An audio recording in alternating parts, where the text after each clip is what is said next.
بسم اللہ الرحمن الرحیم۔ فضائل اعمال میں سے حضرت ابو ہریرہ رضی اللہ تعالی عنہ سے نقل کیا گیا ہے کہ آپ نے ایک مرتبہ ارشاد فرمایا، اگر کسی شخص کے دروازے پر ایک نہر جاری ہو جس میں وہ 5 مرتبہ غسل کرتا ہو، کیا اس کے بدن پر کچھ میل باقی رہے گا؟ صحابہ کرام رضی اللہ عنہ نے عرض کیا، کچھ بھی باقی نہیں رہے گا۔ حضور صلی اللہ علیہ وسلم نے کہا، یہی حال 5 نمازوں کا ہے کہ اللہ جل شانہ ان کی وجہ سے گناہوں کو زائل کر دیتے ہیں۔ ایک اور جگہ حضرت جابر رضی اللہ تعالیٰ عنہ نبی اکرم صلی اللہ علیہ وسلم کا ارشاد نقل کرتے ہیں کہ 5 نمازوں کی مثال ایسی ہے کہ کسی کے دروازے پر ایک نہر ہو جس کا پانی جاری ہو اور وہ بہت گہرا ہو، اس میں روزانہ 5 دفعہ غسل کرے۔ فائدے میں شیخ لکھتے ہیں، جاری پانی گندگی وغیرہ سے پاک ہوتا ہے اور پانی جتنا بھی گہرا ہوگا اتنا ہی صاف اور شفاف ہوگا، اس لیے اس حدیث میں اس کا جاری ہونا اور گہرا ہونا فرما دیا گیا ہے، اور جتنے صاف پانی سے آدمی غسل کرے گا اتنی ہی صفائی بدن پر آئے گی۔ اسی طرح نمازوں کی وجہ سے اگر آداب کی رعایت رکھتے ہوئے پڑھی جاوے تو گناہوں سے صفائی حاصل ہوتی ہے۔ جس قسم کا مضمون ان 2 حدیثوں میں ارشاد ہوا ہے، اس قسم کا مضمون کئی حدیثوں میں مختلف صحابہ سے مختلف الفاظ میں نقل کیا گیا ہے۔ ابو سعید خدری رضی اللہ تعالیٰ عنہ سے نقل کیا گیا ہے کہ حضور اکرم صلی اللہ علیہ وسلم نے ارشاد فرمایا کہ 5 نمازیں درمیانی اوقات کے لیے کفارہ ہے، یعنی ایک نماز سے دوسری نماز تک جو صغیرہ گناہ ہوتے ہیں وہ نماز کی برکت سے معاف ہو جاتے ہیں۔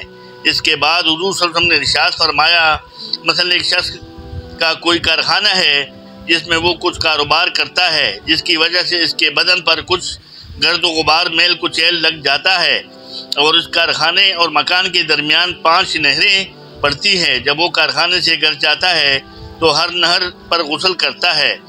اس طرح سے 5 نمازوں کا حال ہے۔ جب کبھی درمیانی اوقات میں کچھ خطا اور لغزش وغیرہ ہو جاتی ہے تو نمازوں میں دعا استغفار کرنے سے اللہ جل شانہ بالکل اس کو معاف فرما دیتے ہیں۔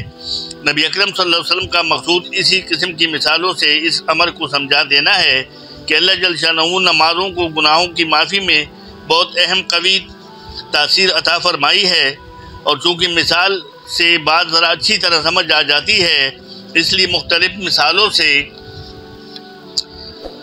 حضور صلی اللہ علیہ وسلم نے اس مضمون کو واضح فرما دیا۔ اللہ جل شانہ کی رحمت اور وسعت اور مغفرت اور لطف و انعام و اکرام سے ہم لوگ فائدہ نہ اٹھائے تو اس میں کسی کا کیا نقصان ہے؟ اپنا ہی کچھ کھوتے ہیں۔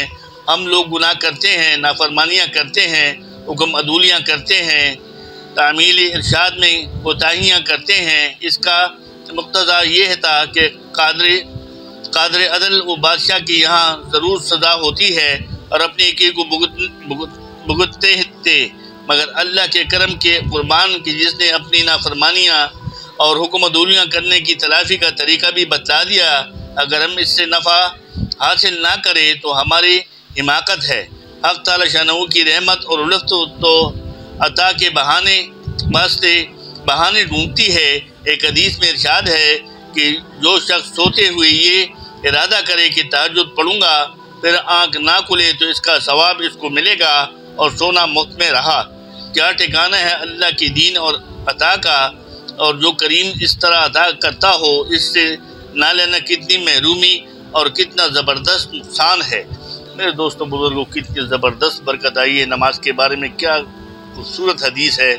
اور دیکھو آخر میں کیا فرمایا کہ بھئی اگر ہم رات کو سوتے ہیں اور صرف نیت ہی کر لیں تہجد کی، یہ نہ ہو کہ ہم جان بوجھ کے نیت کر لیں کہ نیت کرتے ہیں اور تب پھر اگر اٹھ بھی گئے تو اٹھے نہ۔ لیکن ایک آدمی اگر اس کو معمول بناتا ہے، تہجد پڑھتا ہے اور ہر رات یہی نیت کرتا ہے کہ یا اللہ مجھے اس کے لیے تہجد کے لیے اٹھا دے، اور کسی وجہ سے وہ نہ اٹھ سکا تو اللہ پاک اسی تہجد کے ثواب اس کو عطا فرما دیں گے، کیونکہ اس نے نیت کی تھی تہجد پڑھنے کی۔ تو اللہ پاک ہمیں بھی 5 وقت نماز پڑھنے کی اور ساتھ میں تہجد کی نماز پڑھنے کی توفیق عطا فرمائے۔ صدق اللہ مولانا العلی العظیم۔